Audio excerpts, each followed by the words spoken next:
When most people hear the term compensation, they think about what a person is paid. Although this is true, it is only one aspect of a complex topic. Compensation includes not only salary, but also the direct and indirect rewards and benefits the employee is provided with in return for their contribution to the organization. To determine compensation, organizations should develop a compensation and rewards program. This type of program outlines an equitable process for compensating employees. A well-structured program with a good balance of wages, benefits, and rewards will support an organization to remain competitive in today's labor market and ensure sustainability into the future. Compensation, also known as total rewards, can be defined as all of the rewards earned by employees in return for their labor. This includes direct financial compensation consisting of pay received in the form of wages, salaries, bonuses, and commissions provided at regular and consistent intervals. Indirect financial compensation, including all financial rewards that are not included in direct compensation and understood to form part of the social contract between the employer and employee, such as benefits, leaves, retirement plans, education, and employee services. And then there's non-financial compensation, referring to topics such as career development and advancement opportunities, opportunities for recognition, as well as work environment and conditions. While employees tend to focus on direct financial compensation when contemplating their rewards, for individuals who are relatively satisfied with their salary, it is the non-financial rewards that tend to be more effective in contributing to long-term employment engagement. When compensating employees, an organization must adhere to the existing legislation in the areas of labor standards, pay equity, human rights, employment insurance, pension or retirement benefits, labor relations, and occupational health and safety. Issues may include, but are not limited to, wages, leave options, bonuses, advancement opportunities, termination pay, and more. Auditing your compliance with legislation annually is time-consuming, yet critical to the sustainability of your organization. When compensating employees, the following are areas that you need to ensure comply with relevant legislation. The first are statutory obligations. A statutory obligation is a requirement that employers are required to provide their employees as determined by the law of their state where the employer operates. Some key areas covered by legislation are minimum wage, hours of work, public holiday entitlement, overtime, vacation leave, maternity and paternity leave, adoption and parental leaves, emergency or sick leave, bereavement leave, grievance procedures, or termination of employment. The second area are statutory benefits. Statutory is defined as something fixed, authorized, or established by statute. They are designed to enhance the well-being of their employees and will contain both statutory and discretionary benefits. Statutory benefits are some of the benefits also referred to as employer-paid benefits, such as employment insurance or pension plans. A compensation and rewards program is a tool used by employers to effectively attract, retain, and motivate employees. The program results in equitable payment for performance of a service in exchange for the work of an employee.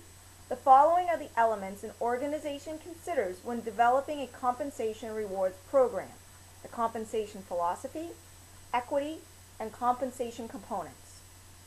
Developing a compensation philosophy can support an organization in developing a program that is in line with the work culture an organization has or wants to create.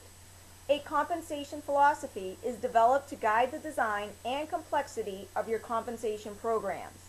This is done by identifying your goals and objectives, considering your competitiveness in attracting and retaining employees, your emphasis on internal and/or external equity, and whether performance is tied to pay increases. Understanding what balance you want to achieve between direct and indirect financial compensation is critical in developing your overall total compensation approach. A consistency philosophy provides a strong foundation for both the organization and the employee. Without a philosophy, leaders often find themselves unsure of what to offer as a starting salary for a new employee. This can lead to offering too high a total compensation package for a new employee in relation to existing employees, or being unable to successfully hire because the total compensation offer is too low to be competitive. Using equity or fairness is a key component to creating a successful compensation and rewards program. Organizations can support equity by ensuring that all employees in an organization are being treated fairly, developing salary ranges that are relative to where an organization wants to be in the market, rewarding employees according to the relative value of their jobs within an organization, determining salaries be based on the job requirements and not on the skills and performance of the employee. Perceived inequity or unfairness can result in low morale and loss of organizational effectiveness. For example, if employees feel they are being compensated unfairly, they may restrict their efforts or leave the organization, damaging the organization's overall performance. Internal equity is the term used to describe fair compensation with respect to how different positions within the organization relate to one another. It is the relative ranking of all jobs to each other based on their value to the organization. Internal job or job comparison is based on a job analysis, job descriptions, and job classification. External equity is the term used to describe fair and competitive compensation with respect to the market value of a job. It is the average level at which your organization pays relative to the outside labor market.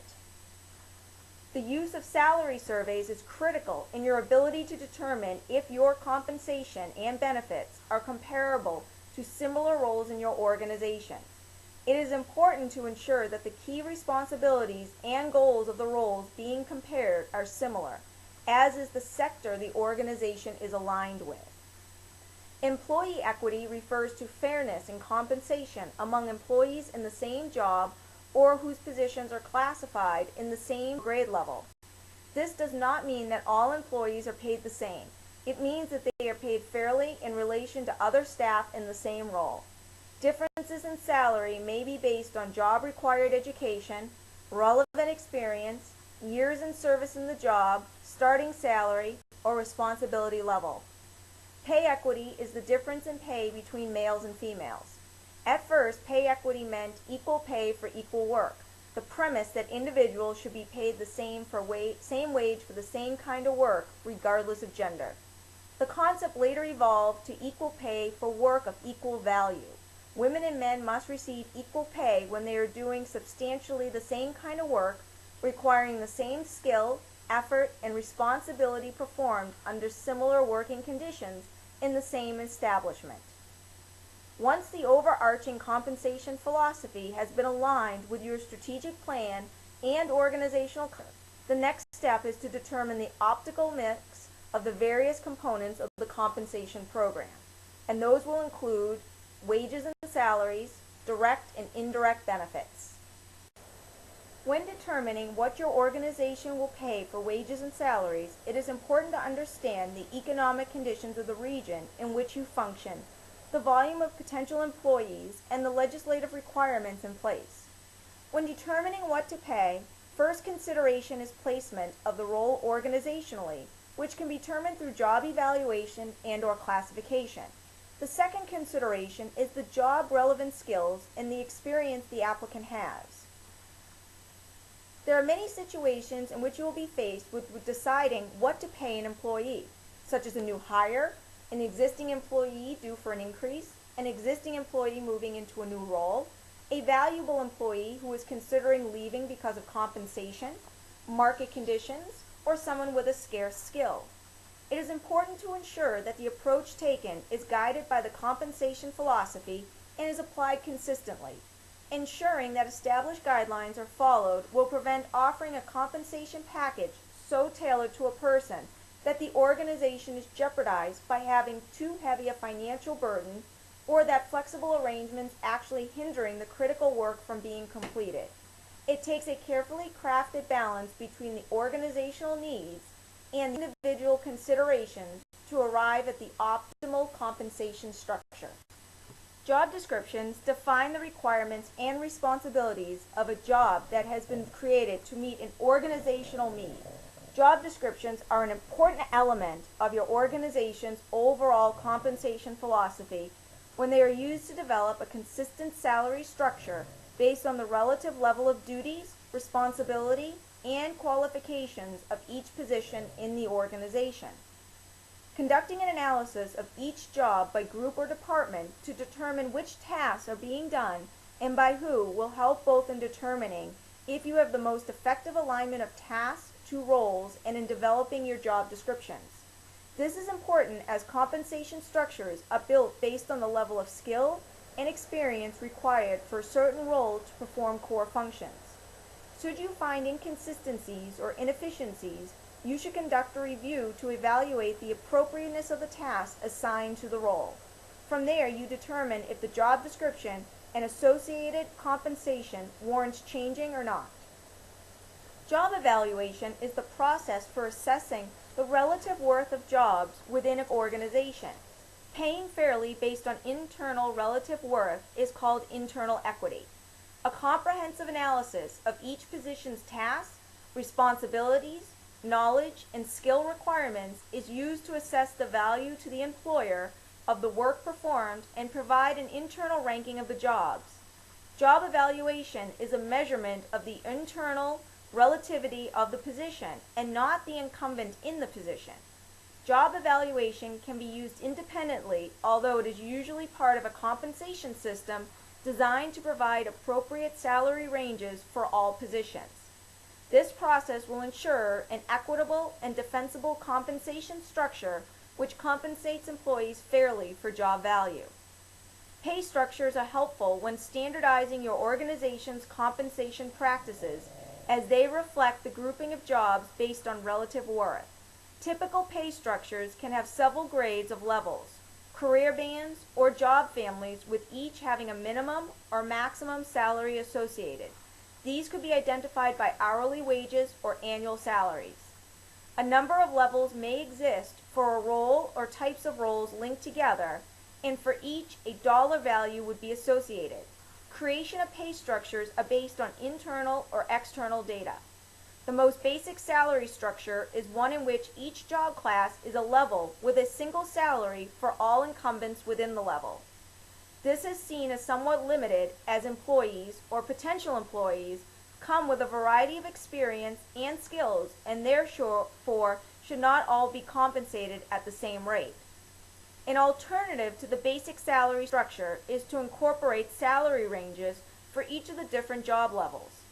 Placement in the range is based on established criteria outlining experience, skill, potential, and fit.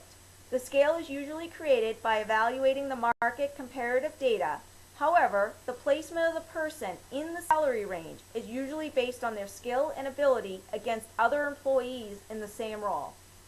Criteria for moving through a salary grade must align with the compensation philosophy and should be described in the compensation policy. Building a matrix that identifies the hierarchy of the job family through levels as well as skills and competencies can assist in determining the appropriate placement of a position. Base pay is a fixed regular payment made to an employee in exchange for performance of the duties and responsibilities of their role. When an employee receives an increase to their base pay, it is considered a pay increase. There are various reasons and methods for determining increase, but the common factor is that the increase changes the level of ongoing base salary. Bonus pay is compensation over and above the amount of pay specified as wages or salary and is only distributed as the organization is able to pay or is outlined in an employment contract. Bonus pay is used by many organizations to improve employee morale, motivation, and productivity, or as a thank you to employees who achieve a significant goal. As long as bonus pay is discretionary by the employer, it is not considered to be a contract. If the employer promises a bonus, they may be legally liable to pay it out. Incentive plans have not typically been popular in the nonprofit sector. However, leaders are starting to see a change in perspective regarding the use of incentive plans. Providing incentive plans, especially to senior level staff, can enable organizations to compete for talent they would otherwise have not been able to pursue. Incentive plans are established to reward employees for improved commitment and performance and as a means of motivation. An incentive plan is designed to supplement base pay and fringe benefits. A financial incentive plan may offer a percentage of base salary or a cash bonus, whereas a non-financial incentive plan offers benefits such as additional paid vacations or increased professional development. Job evaluation is the systematic process for assessing the relative worth of jobs within an organization. A comprehensive analysis of each position's tasks, responsibilities, knowledge, and skill requirements is used to assess the value of the employer of the job's content and provide an internal ranking of the jobs. It is important to remember that job evaluation is a measurement of the internal relative to the position and not the incumbent in the position. This analysis can also contribute to effective job design by establishing the organizational context and value of the job, and to hiring and promotion processes by providing job analysis on skill and competencies required to successfully meet job requirements. Job evaluation provides a rational and consistent approach for determining the pay of employees within an organization. Paying fairly based on internal relative worth is called internal equity. Job evaluation can be used independently, although it is usually part of a compensation system designed to provide appropriate salary ranges for all positions. This process will ensure an equitable and defensible compensation structure that compensates employees fairly for job value. The job evaluation process should be conducted after completing a job analysis but before creating a compensation program. Job evaluation should be conducted for every new position in order to ensure the organization is hiring the correct level based on expected tasks, qualifications, and responsibilities of the job. Job evaluation should also be conducted when a job has changed substantially in order to reflect the current role, which is known as reclassification or reevaluation. The goal is to identify what is required to ensure satisfactory performance and/or progression. Therefore, the same criteria should be used when hiring a new employee, during the establishment of goals and expectations, in recognizing achievement, or in promotion of an employee. While establishing a job evaluation policy and procedure is not a legal requirement, job evaluation is an effective tool organizations use in meeting requirements of pay equity legislation. For example, the Pay Equity Act requires organizations to do job evaluation systems to measure work in terms of skill, effort, responsibility, and working conditions. This requires employers to treat employees equitably and fairly without discrimination. A comprehensive job evaluation policy and process can serve to both ensure and demonstrate objective and fair decision-making regarding compensation structures, staffing, and promotion. There are a number of job evaluation approaches or methods that organizations can use to evaluate jobs. In order to ensure equity, transparency, and process efficiency, organizations should choose one approach or method for job evaluation. Approaches or methods of job evaluation include whole job ranking, job-to-job comparison used to rank jobs in order from highest to lowest, job classification, group similar positions into job classes based on predefined class specifications, point factor, job descriptions are compared to compensatable factors, points are assigned to the various factors that derive a total score and determine the appropriate pay level. Factor comparison, benchmark positions are identified and ranked based on compensatable factors. The factors are assigned monetary values based on market rates. Pay for benchmark positions are determined based on the total monetary value of the factors. Other jobs in the organization are compared to the benchmark positions, and the monetary values of the factors are summed to determine the pay for each job. The intent for each of the job evaluation methods is the same. In choosing an approach to job evaluation, organizations need to consider the costs associated with each method, the ability of the organization to assess all the information required for the method, and the value derived from a simple versus a complex system. It may be prudent to involve a job evaluation specialist in helping to determine the most appropriate method for your organization. For some organizations, the ranking is based on hierarchical responsibilities or a point factor system, and for others, the ranking is directly linked to market-based pay. Based on this analysis, a compensation matrix or comparative chart can be developed to track comparatives. Whether your philosophy is to compare to other roles in your organization or against the broader sector market, clearly established criteria allows for fair and consistent evaluation and compensation. The process for completing job evaluation includes the following components: the job evaluation approach or method the organization will use to evaluate jobs, the process that will be used to evaluate jobs, the expected outcomes of the job evaluation. Regardless of the approach or method used for job evaluation, the process for job evaluation should be clearly established and designed to ensure transparency and objectivity in job evaluation.